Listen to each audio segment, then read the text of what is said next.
প্রশ্ন করেছেন, কোন মেয়ে যদি বিবাহের সময় মোহর গ্রহণ না করে ইচ্ছাকৃতভাবে সম্পূর্ণ মোহর ছেড়ে দেয়, তাহলে সে কি সীমালঙ্ঘন হিসাবে গণ্য হবে? জবাব, ইচ্ছাকৃত ছেড়ে দেয় মানে কি?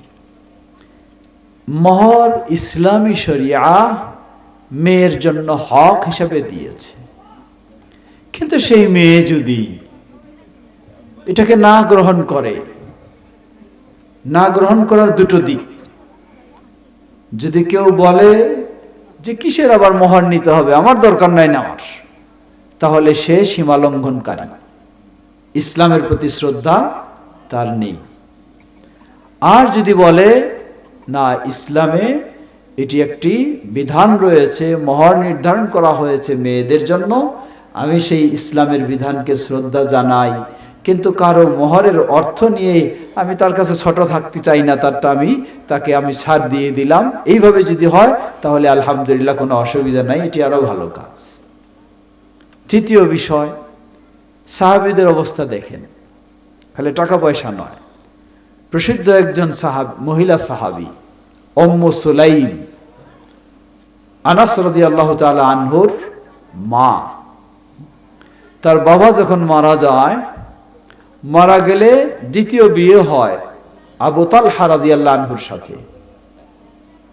কিন্তু আবু তালহা উম্মু সুলাইমকে যখন বিয়ের প্রস্তাব দিলেন, উম্মু সুলাইম তখন মুসলিম, ইসলাম গ্রহণ করেছেন, কিন্তু আবু তালহা এখনো ইসলাম গ্রহণ করেনি।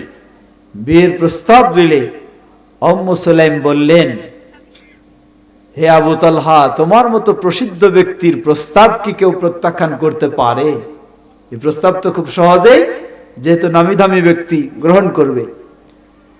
তো আমিও তোমার প্রস্তাব প্রত্যাখ্যান করতে পারি না, তবে তোমার সাথে আমার বিয়ে হতে পারে, আর বিয়ের মোহর নির্ধারণ হবে কোনো অর্থ দিয়ে নয়, তোমার ইসলাম গ্রহণ করাটাই হবে বিয়ের মোহর। আল্লাহু আকবার। তোমার ইসলাম গ্রহণ করাটাই হবে আমার সাথে বিয়ের মোহর নির্ধারণ। সুবহানাল্লাহ।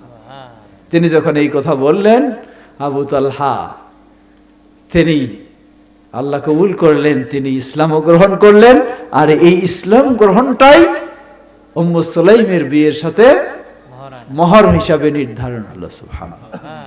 তো এই ধরনের যদি কোনো বোন বলে, কোনো মেয়ে মানুষ বলে যে ঠিক আছে, হ্যাঁ আপনার সাথে আমার বিয়ে, কিন্তু আপনার বিয়ে আমার সাথে হবে, মোহর নির্ধারণ করেছেন, ঠিক আছে, এত টাকা বা এত কিছু, আমার টাকার প্রয়োজন নেই, আমার মোহর আমি চাই, আপনি সারা জীবন একজন খাঁটি মুসলিম দাঈ ইলাল্লাহ হিসাবে জীবন যাপন করবেন, এটাই যদি হয় আলহামদুলিল্লাহ, বলবো কোনো অসুবিধা নেই।